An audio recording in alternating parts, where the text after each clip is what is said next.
Do you love me, Manke? I love you more than the light. In the early 1900s, Sholem Asch writes a scandalous play about a lesbian romance in Warsaw, Poland. I have written it, a play that finally breathes with the truth of our people. His wife, Madi, reads the script and loves the story, encouraging him to pursue its production. Sholem, this is beautiful. This scene in the rain, it is the heart of the work. The play, titled God of Vengeance, features a Jewish brothel owner in a rain-soaked romantic scene. Rivkele, my soul, the rain is washing the world clean for us tonight. A small troupe of dedicated actors begins performing the controversial work across various cities in Europe.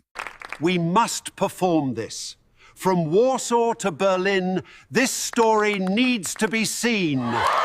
Audiences find the play beautiful, but some religious leaders argue it portrays Jewish life very negatively. This is an insult! You put a Torah on stage in a brothel! Sacrilege! The production moves to Berlin, where it receives praise for its artistic merit and bold storytelling. In Berlin, they do not see a scandal. They see a masterpiece of modern art. Eventually, the troupe travels to America, hoping for success on the prestigious stages of New York. New York is different, Ash. To make it on Broadway, we must be respectable. The script is translated into English, but the American producers decide to cut the rain scene.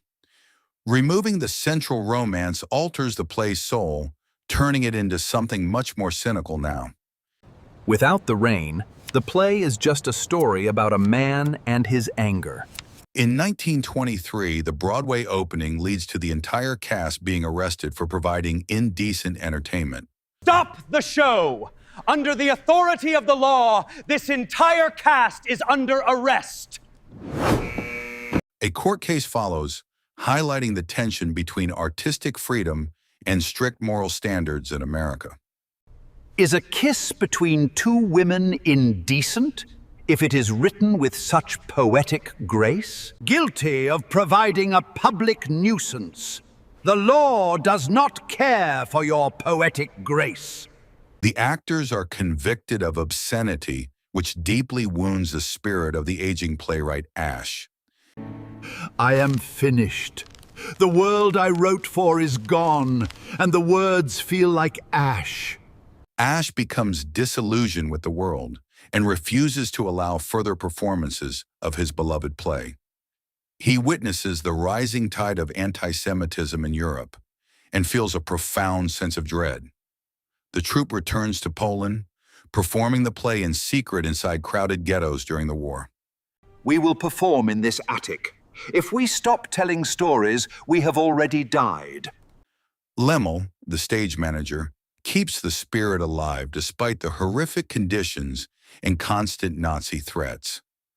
The actors use the play to maintain their humanity while facing the darkness of the Holocaust. In the ghetto, the story of the two women offers a brief moment of poetic beauty. Do you love me, Manke? I love you more than the light.